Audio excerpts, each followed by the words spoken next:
bisa datang ke rumah. Halo guys, balik lagi di channel gua Hilmi Grafik. Oke, hari ini gua bakal bahas sesuatu yang agak gila.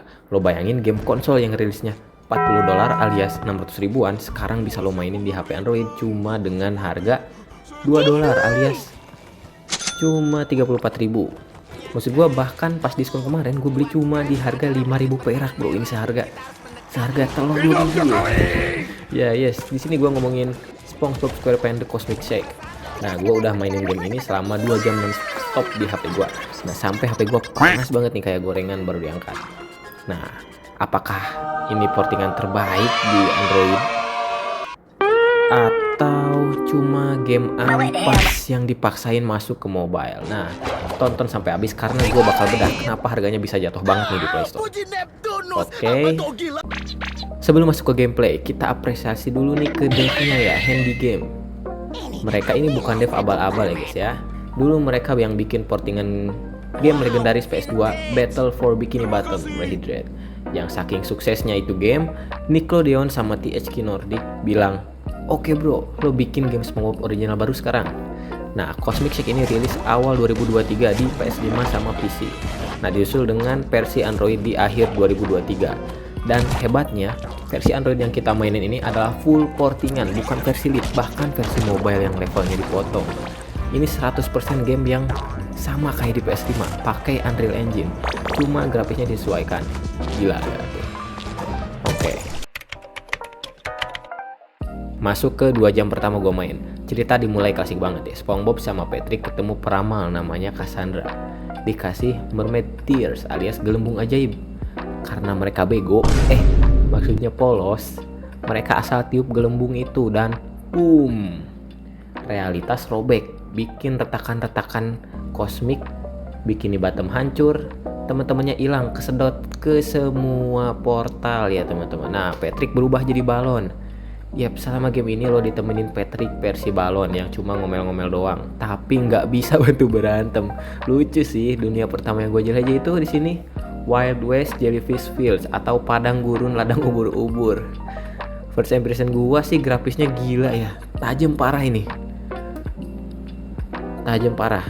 Ini sih mirip banget sama versi PC-nya ya. Dan gameplaynya di sini gameplaynya 3D platformer klasik ya, lompat, double jump dan ada mekanik baru ya setiap kita pindah dunia nih. Ini serunya. Tapi ada tapinya nih. Main pakai layar sentuh itu jujur agak PR ya. Tombolnya banyak banget menuhin layar. Gue sangat saranin lu pakai gamepad sih atau controller clip ya. Pas gua connect controller PS3, experience-nya langsung biasa aja sih. Ya karena gua cuma pakai stick PS3 KW yang murah dari toko orange sih. Nah, setidaknya sekarang game konsol ini beneran ada yang bisa dibawa ke WC. Sekarang, pertanyaan sejuta umat. Kok murah banget? Jangan-jangan ini cuma game gagal? Ya, jawabannya ada di strategi marketing. Game ini rilis di HP telat hampir setahun dari konsol. Di konsol harganya dibanderol dengan harga $40 alias 600.000. Di mobile, publishernya Handy Games tahu kalau mereka jual 600.000 di Play Store. Wah, gua aja yang ngeliat game sekitar 100.000 di Play Store udah gua gak bisa beli nih. Gak ada yang beli. Nah, mental player mobile tuh free to play atau murah meriah ya. Kalian juga pasti relate ya. Nah, jadi bukan karena game itu jelek, tapi ini mengikuti penyesuaian pasar sih. Kita sebagai gamer mobile yang diuntungin banget di sini. Karena kalau misalnya mereka rilis dengan gratis, tapi di dalamnya ada micro transaction, ujung-ujungnya kita bakal lebih boncos teman-teman. Mendingan sekali bayar seperti ini tapi isi konten di dalam gamenya gratis semua ya. Oke, di sini kita akan bahas kelebihan dan kekurangan game ini. Nah, kelebihannya ini game udah full game ya, tidak ada fitur ataupun konten yang dipangkas. Bahkan settingan grafiknya tuh lebih lengkap ketimbang versi PC-nya. Di versi PC-nya kita tidak diberi settingan grafis apapun, hanya diberi settingan resolusi saja. Nah, kalau di Android kita bahkan bisa mengatur grafik, efeknya, bayangannya dan lain-lain.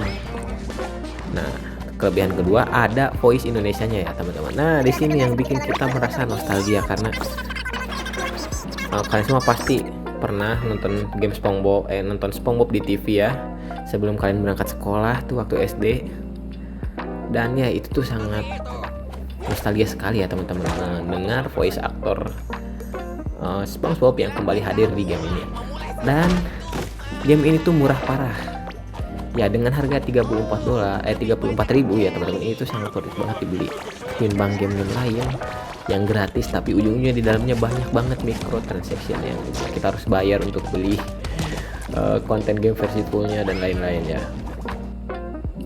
Dan game ini tuh support controller yang dimana gua bahkan cuma pakai controller PS3 KW yang ada di toko oren tuh, tapi pas gua konekin langsung ke sini langsung bisa dipakai, tidak usah mapping segala dan langsung connect. Itu mantap banget sih. Dan kita bahas ke kekurangannya. Oke, kekurangannya di sini gamenya itu size-nya gede banget ya. Pas awal-awal download kita disuruh download sekitar 4 gigaan. Dan nanti setelah dimainkan game membengkak sekitar 7 GB sampai 8 GB. Ya meskipun tidak segede Genshin Impact yang di situ mapnya lebih luas ya Genshin Impact. Tapi di sini untuk sekelas game konsol story gini menurut gua ya lumayan sih kalau kalian pakai HP yang mid range atau low entry lah ya. Oke. Kekurangan kedua nih, HP bakal cepet panas ya main game ini. Meskipun gua pakai Exynos 2100 dan emang HP ini tuh terkenal panasnya ya dari Samsung ini, tapi tetap aja saat main game ini lebih cepet kerasa angetnya dibanding yang lain. Nah touch controlnya juga agak ribet dan tidak bisa di custom ya, cuma dikasih preset beberapa preset nih. Jadi gue saranin lo mending main pakai controller. Dan nah buat lo yang punya HP spek mid to high dan pengen game story offline yang benar-benar berkualitas tanpa gacha, ini sih wajib beli ya. Dan gue sempet main ya kemarin juga, main di tablet gua yang Redmi Pad 2 itu yang RAM-nya cuma 4 GB dan pakai chipset Helio G100 dan masih lumayan lancar sih, cuma kalian harus setting rata kiri ya dan 30 fps. Oh iya, saya lupa bahas, dan game ini tuh support 120 fps ya kalau HP kalian kuat ya, misal pakai Snapdragon 8 Elite yang baru tuh kalian bisa aja main di settingan rata kanan dan ya mungkin saja lancar ya karena gue nggak punya HP-nya. Oke, segitu dulu sih ya di video kali ini. Jangan lupa like kalau suka dan komen di bawah nih game portingan apalagi yang harus juga coba. Ciao, sayonara teman-teman. Thank you, bye bye.